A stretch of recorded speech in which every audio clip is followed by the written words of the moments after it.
আবার হ্যালো বন্ধুরা, আসসালামু আলাইকুম। আবার আসলাম। এবার আমি আপনাদেরকে কিভাবে সহজে সাদা ভাত প্রেসার কুকারে রান্না করা যায় সেইটা আমি দেখাবো। তো দেখাতে যে আমি এই মগটার 2 মগ চাল নিয়েছি। এই চালটাকে আমি খুব ভালো করে ধুবো, যতক্ষণ পর্যন্ত সাদা পানি না বের হয় ততক্ষণ পর্যন্ত আমি ধুবো।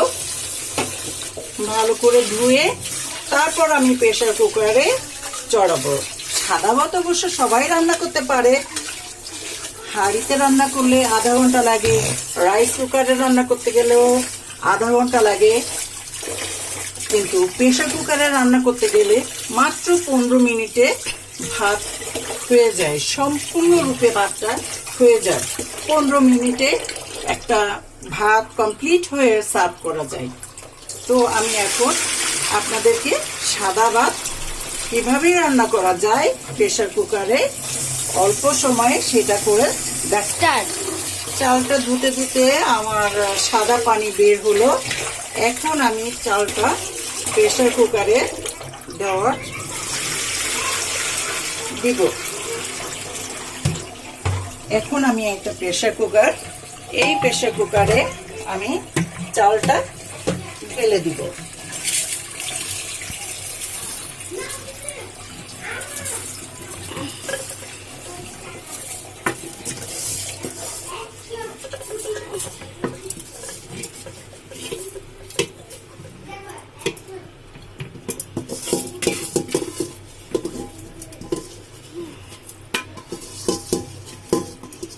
আমি এখানে যতটা চাল যে কাপ দিয়ে মাপবো সেই কাপের 2 কাপ চাল এখানে নিয়েছি, 2 মগ। সেই 2 মগের পানি আমি এখানে দিয়ে দিব। 2 মগ পানি আমি এখানে দিয়ে দিব।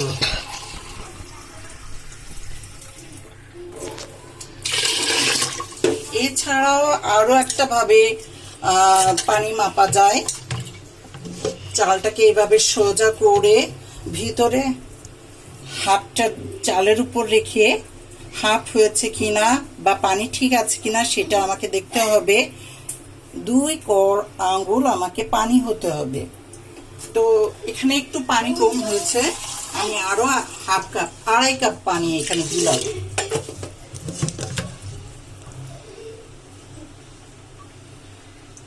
তো আমার এমন 2 মগ চালের জন্য আমার 2.5 কাপ পানি প্রয়োজন হলো।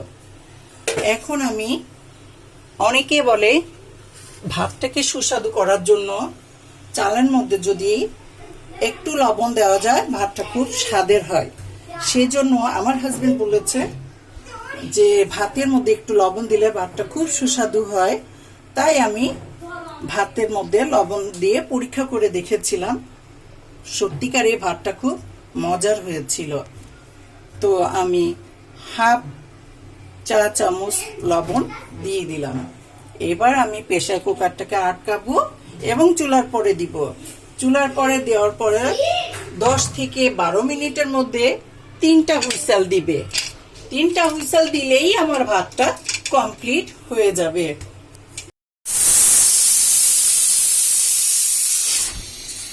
চুলাতে প্রেসার কুকার দেওয়ার পর এভাবে 10 মিনিট পরে 3টা হুইসেল দিবে।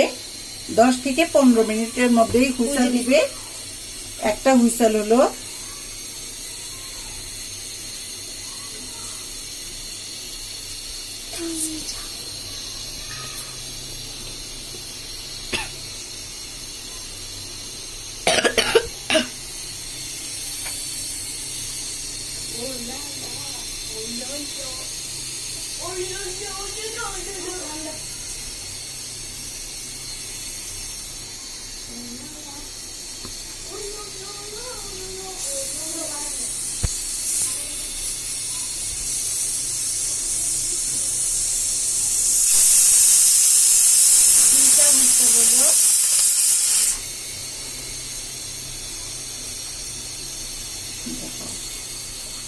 চালু আছে।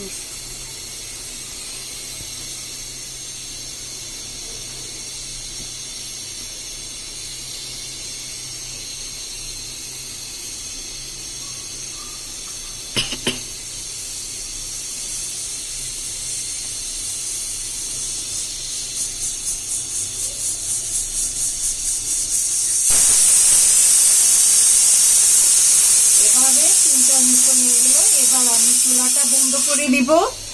এভাবে আমাদের ভাত রান্না হয়ে গেল। আমার ছোট মেয়ে বলে প্রেসার কুকারের রান্না তো খুবই সোজা আম্মু, আমিও ভাত রান্না করতে পারি প্রেসার কুকারে। তো আমরা 5 মিনিট অপেক্ষা করব। 5 মিনিট পরে আমরা ভাতটা সার্ভ করে দেখব কেমন হলো। আমাদের 5 মিনিট হয়ে গেল। যদি বাষ্প থাকে তাহলে এভাবে উঁচু করে বাষ্প বের করতে হবে। তো আমার এখানে কোনো বাষ্প নাই। আমি এবার প্রেসার কুকারটা খুলবো। ঢাকনাটা খুলে দেখি ভাতটা কত সুন্দর হয়েছে। ওয়াও, অনেক সুন্দর ভাত হয়েছে। এবার আমি প্লেটে দেখাইতেছি যে কতটা সুন্দর এবং সফট ঝরালো ভাত কতটা সুন্দর হয়। এইটাই এখন দেখালাম যে কেউ এই ভাতটাকে অনেক সুন্দর বলবে। থ্যাংক ইউ সবাইকে।